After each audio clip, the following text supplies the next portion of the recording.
4, 3, 2, 1. Paso! Ups, DSG në paso, po, ups, DSG pra, ups, DSG është ajo kambjo e famshme e motorëve që ruan shpejtësi të lartë, sa bukur na qelloi rastisht. Me që ishin këto të famshmet trio e Barcelonës dhe trio e Realit, trio e Realit me Cristiano Ronaldo, Benzema edhe Bale dhe Messi, Suarez, Neymar, janë kohë të largëta, sepse duken shumë të largë më tashmë. Ne e kemi një aktuale DSG-n tonë. Po flisim me Astrid Afisin, profesorin e nderuar dhe specialistin e futbollit, i cili është në linjë të drejtë për drejtë me Top Albania Radion. Tani, profesore, di çfarë po thoshim gjatë kohës që kishim këtë shkëputje. Tha Glendi, unë tha e kam me shumë qef të ketë një trajner Shqipëria, tha një trajner shqiptar, tha, edhe i doli kështu si shpirtërore, si nga brendia. Për t'i promovuar, nëse një trajner shqiptar i ecën mirë me kombëtarën, do ishte edhe një promovim për gjithë kastin e trajnerëve shqiptar që duan të aspirojnë që një ditë të drejtojnë një ekip jashtë kufive të Shqipërisë. Unë kam një pyetje që vjen pas te Glend, edhe mund ta përfshi edhe profesori për të dhënë një mendim. Profesor, më duket se ne kemi nevojë fillimisht të kemi në krye të federatës një njeri si ju. Nuk është se po sponsorizoj direkt emrin tuaj, po mendoj që ka nevojë për pak hapësirë, dimensioni më të madh se sa thjesht një menaxhim federata. Nuk e di a ndan të njëjtin mendim me mua apo jo. Jo duke folur për veten, po unë marr shkas sepse në respekt të gjithë karrierës tënde profesionale të luajtur në fushë, por edhe sjelljes pse politik jo. Profesor janë pak politike. Profesor ke aderuar në ndonjë parti politike? Me këtë pyetje po them. Absolutisht. Jo, se Glendi na zbulon gjërat si padashje, thash mos je angazhuar politikisht. Absolutisht, është një gjë që s'ka përshtypur. Okej, po federata mund të pëlqente fjala vjen, nëse do ishte një kandidat apo jo? Vini se dyta herë që më bën ose po më vën si siklet. Mos u vën siklet fare. Këtu ka njerëz që krijojnë parti brenda 24 orësh. Po më vën siklet, po e kam edhe pak smundi profesionale këtë gjë. Me top Po më vën siklet, po vën siklet shumë. Mund t'i lëmë pa përgjigje pyetjes se buzëqeshja jote na jep një përgjigje gati. Jo, Dua ta marr nga ai krau që më pëlqen mua. Okej, po gjithsesi ne na duhet një menaxhment ndoshta më i mirë, më dinamik, më afër futbollit, nuk e di nëse mund të jemi gabuar, më korrigjoni. Më korrigjoni ju të gjithë. Përgjithësi nuk kam qenë njeri që i zyrave, në fakt, nuk kam qenë njeri që kam punu shumë për zyra, edhe ja që punova në kohën përsëri që ishte president Duga, nuk majtë më tepër dhe më largoj nga federata, kështu që nuk është se kam qenë njeri. Gjitha rrugët kalojnë nga Duka, edhe kur të afron, edhe kur të largon. Kam qenë gjithmonë njeri i terrenit dhe pjesën më madhe e asaj. Unë sot po provoj atë akademikun duke punuar në shkollë, në universitet që jap edhe mësim. Nuk kam punuar ndonjëherë kështu. Tani me që po ngacmojmë gjëra pak nga pak edhe në vigjilencë të gjithçka që thuhet, si kemi brezin e ri profesor? Këta njerëzit që po stërvit këta djemë të rinj, si janë? Kanë kualitet, s'kan kualitet? Kemi të ardhme, s'kemi të ardhme, si është kjo situatë? Jo, edhe nga ana trajningut me këto mosha unë jam shkuar, kështu që jam vetëm në simdhënie. Jo, po thoja ke një opinion në lidhje me brezat e rinj, pra është më mirë brezi Hafizit, brezi i viteve 80 apo brezi i sotshëm për atë që pritet në futboll?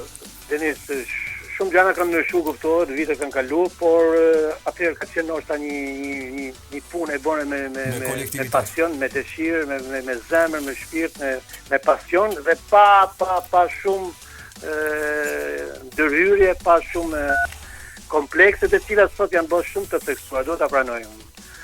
Interesi ja bërë shumë i madh dhe ngacmimet janë bërë shumë të tepërta sa në një pjesë të njerëzve në pozitë shumë të vështirë, nga çmimet janë nga më të ndryshme, nga pjesa e jashtme, kështu që edhe ana e prindërve janë bërë shumë të padurueshëm një pjesë duke pas parasysh këngulin me çdo kush që fëmijët të jetë. Profesor, edhe kjo nuk është e mirë. Kam një pyetje. Si e kemi raportin, e kemi disproporcional apo proporcional midis kualitetit futbollistëve? Midis asaj që ndodh në fushë, midis trajningut dhe mënyrës se si menaxhohet loja nga pikpamja e arbitrave. Pra kemi disnivele në këto raporte apo është një nivel i kombinuar ashtu siç duhet dhe performanca në fund fare është ajo që ne shohim?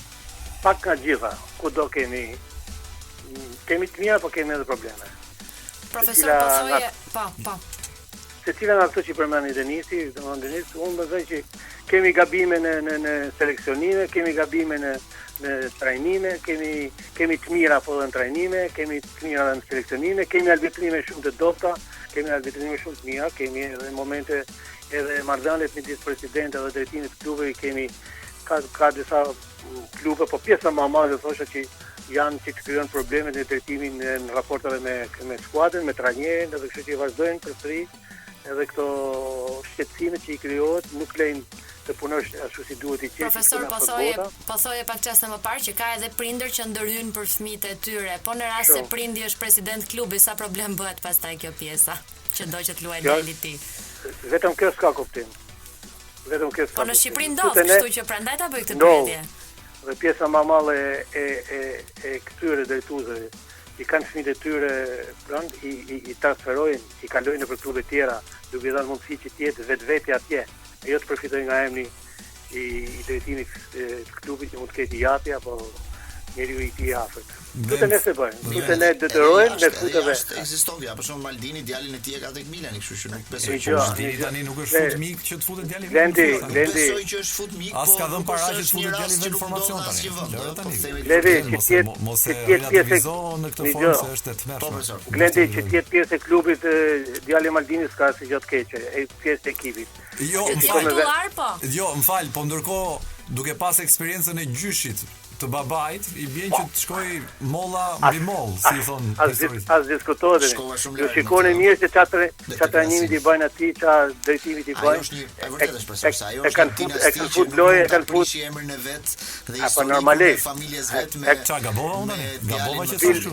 Por gjithsesi raste ku jo, e kanë fut lojë edhe 92 minutë. E kanë fut lojë, e kupton? Ashtu. Po jo sa det arri aty sa të prishin ose të prishin interesat e klubit. Ka mundësi që të ndodhi sepse Maldini vjen nga ajo që çdo gjë ka fituar me të djersën, me talentin e tij, me mundën e tij. Këtë do t'i përcjelli fëmijës vet që çdo gjë fiton. Po fatkeqësia më e madhe, Lendi, fatkeqësia më e madhe është në drejtimin e këtyre klubeve, apo në drejtimin edhe të futbollit ton.